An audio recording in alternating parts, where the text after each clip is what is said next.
शिवसेना उद्धव बाळासाहेब ठाकरे पक्षात लवकरच खांदेपालट होणार अशा चर्चा सुरू आहेत।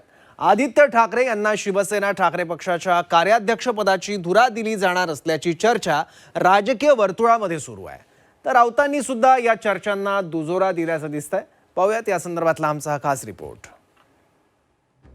या सगळ्या गोष्टीचा विचार केला पाहिजे की पुढलं राजकारण हे तरुणांच्या हातातच जायला पाहिजे। मला वाटतं उद्धव साहेबांनी आता राजकारणातून निवृत्ती घ्यावी। तर बाकीच्यांना मोड काय येत आहेत तेच मला काही कळत नाही। लवकर कार्याध्यक्ष करा त्यांना।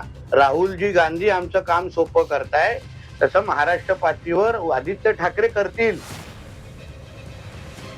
उद्धव ठाकरेंच्या शिवसेनेत मोठे बदल होणार अशा चर्चांना तोंड फुटलंय। उद्धव ठाकरे शिवसेनेची सूत्र आदित्य ठाकरेंच्या हातात सोपवणार अशा चर्चा राजकीय वर्तुळात सुरू आहेत। युवासेना प्रमुख आदित्य ठाकरे यांच्या हातात पक्षाच्या कार्याध्यक्षपदाची धुरा दिली जाण्याची शक्यता आहे। त्यामुळे आगामी काळात ठाकरेंच्या शिवसेनेत खरंच खांदेपालट होणार का अशा चर्चांना आता उधाण आलंय। 19 जूनला पक्षाच्या वर्धापन दिनी आदित्य ठाकरेंकडे जबाबदारी दिली जाणार अशी चर्चा आहे। ठाकरेंच्या शिवसेनेकडून कार्यकारिणी बैठक बोलावून तसा प्रस्ताव मांडून तो मंजूर केला जाणार अशी चर्चा आहे।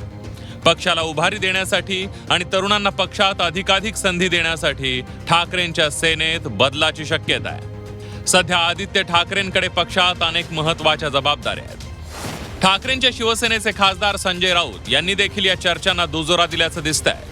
आदित्य ठाकरेंचं नाव समोर आलं असेल तर स्वागत केलं पाहिजे, तसंच तरुणांच्या हातात राजकारण दिलं पाहिजे असं मोठं विधान संजय राऊतांनी केलंय। नक्कीच आता तरुण पिढीच्या हाती नेतृत्व देताना या सगळ्या गोष्टीचा विचार केला पाहिजे की पुढलं राजकारण हे तरुणांच्या हातातच जायला पाहिजे। आदित्य ठाकरेंच्या कार्याध्यक्षपदाच्या चर्चांनंतर सत्ताधाऱ्यांनी उद्धव ठाकरे आणि आदित्य ठाकरेंना डिवचलंय।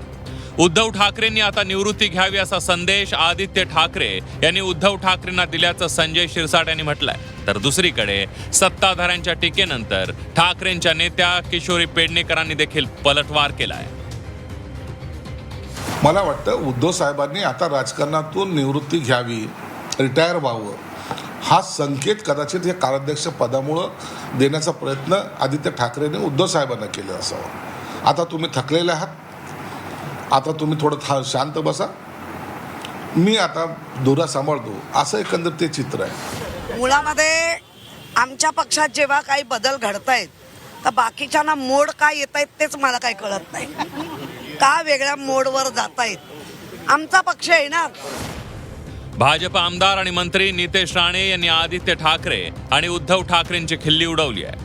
उद्धव ठाकरेंनी आदित्य ठाकरेंना लवकर कार्याध्यक्ष करावं, ज्याप्रमाणे दिल्लीत राहुल गांधींनी आमचं काम सोपं केलंय त्याचप्रमाणे महाराष्ट्रात आदित्य ठाकरे आमचं काम सोपं करणार असा टोला नितेश राणेंनी लगावलाय।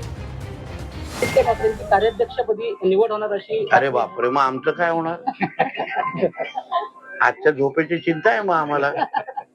आणि मी आपल्या माध्यमातून आदरणीय त्यांचे वडील उद्धवजींना मनापासून विनंती आणि आग्रह करीन की लवकर निर्णय घ्या, लवकर कार्याध्यक्ष करा त्यांना। जसं देश पातळीवर राहुलजी गांधी आमचं काम सोपं करताय तसं महाराष्ट्र पातळीवर आदित्य ठाकरे करतील। शेवटी ते आमचे महाराष्ट्राचे पप्पू आहेत की नाही। दरम्यान राजकीय वर्तुळात सुरू असलेल्या चर्चांनंतर आता आदित्य ठाकरेंनी त्यावर स्पष्टीकरण देत या सर्व चर्चांना पूर्णविराम देण्याचा प्रयत्न केलाय। मला पक्षात काही पद दिलं जाणार अशी चर्चा सकाळपासून रंगली आहे। या चर्चेत काहीही तथ्य नाही, अशी कुठलीही चर्चा पक्षात नाही, असं आदित्य ठाकरेंनी ट्विट केलंय।